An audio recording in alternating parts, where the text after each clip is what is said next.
औज़ुबिल्लाहिमिनश्शैतानिर्रजीम बिस्मिल्लाहिर्रहमानिर्रहीम। आज का जो हमारा टॉपिक है वो है एंजाइम स्पेसिफिसिटी, जो है chapter number 6 biology class 9th, और वो है टॉपिक है enzyme specificity. As the name indicate, जिस तरह के नाम से ज़ाहिर है कि एंजाइम जो है स्पेसिफिसिटी मतलब ये है कि एंजाइम स्पेसिफिक होगा। क्या होगा? Specific for its own function, इसका ये मतलब है कि एक एंजाइम एट अ टाइम एक ही फंक्शन परफॉर्म कर सकते हैं। जिस तरह के हम कॉमन एग्जांपल हम ले सकते हैं, कॉमन एग्जांपल इसकी हमारे पास जो है वो मौजूद है। जिस तरह के प्रोटीएज एक एंजाइम है।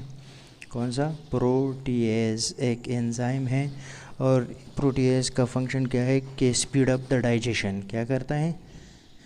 स्पीड अप द डाइजेशन, ये इसका फंक्शन है। लेकिन इस एंजाइम का जो है कुछ भी लेना देना नहीं होता कि ये डाइजेशन ऑफ स्टार्च करें। किस तरह? But do not digest the starch. क्या मतलब है कि प्रोटीएज एक एंजाइम है जो स्पेसिफिक होता है फॉर द डाइजेशन के लिए स्पेसिफिक होता है। बट इन डाइजेशन मतलब है कि डाइजेशन में भी ये स्पेसिफिक है। और ये स्पेसिफिक किस लिहाज से कि ये उस वक़्त भी क्या स्टार्च को डाइजेस्ट नहीं कर सकता। मतलब है कि ये स्पेसिफिक है, प्रोटीएज स्पेसिफिक है डाइजेशन के लिए। इसी तरह जो है amylase work for digestion of starch only beside protease. यहाँ पर हम आ जाते हैं एमाइलाइज की तरफ, और एमाइलाइज क्या करता है? Digestion of starch only, digestion of starch only. तो मतलब है कि इसमें हमारे पास एक चीज़ आ जाती है कि अगर हम इसको गौर से देखें तो each and every enzyme is specific for their own function.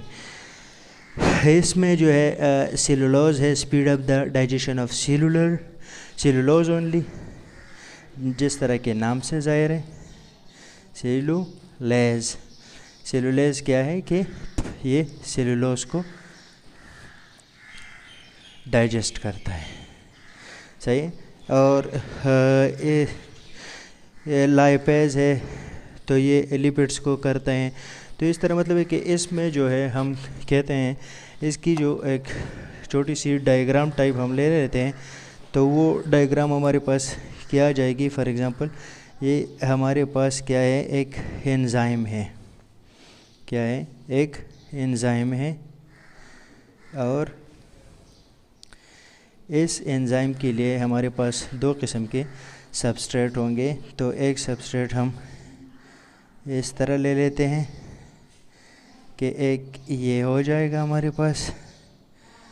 सही।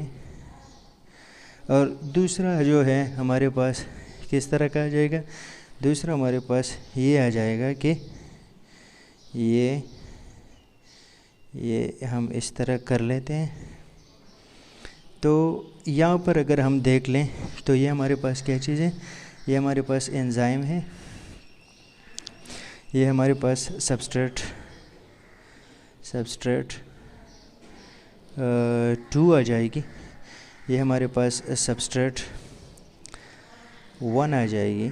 तो इसमें हम देखते हैं कि ये एंजाइम जो है कौन सी एक्टिव साइट पर अमल करती है। एंजाइम की मतलब है कि ये सबस्ट्रेट ये एंजाइम पर कौन से एक्टिव साइट पर किस एक्टिव साइट पर अमल करते हैं। तो जो इस पर फिट आती हैं, जो कि इस पर फिट आती है। फॉर एग्जांपल हम सबस्ट्रेट 2 को देखें अगर गौर से, तो ये जगह यहाँ पर फिट आ जाती हैं, ये जगह यहाँ पर फिट आ जाती हैं, ये जगह यहाँ पर फिट आ जाती है। तो इसको हम कह देते हैं कि क्या, फिट्स इन, ये फिट हो जाती है। और ये इस जगह को हम कहते हैं कि डज़ नॉट फिट इन, ये फिट नहीं होती। तो क्या मतलब हुआ कि each enzyme is specific for their own substrate. So this is the topic about enzyme specificity, और इंशाल्लाह नेक्स्ट लेक्चर में हम पढ़ेंगे मैकेनिज़्म, और इसके अलावा जो है फर्दर हम आगे बढ़ेंगे। और इसके रिलेटेड जो भी क्वेश्चन हो आपसे आपने कमेंट में पूछना है, या मतलब एक स्कूल के पेज से आपने पूछ सकते हैं। ओके जी, थैंक यू, अल्लाह हाफिज़।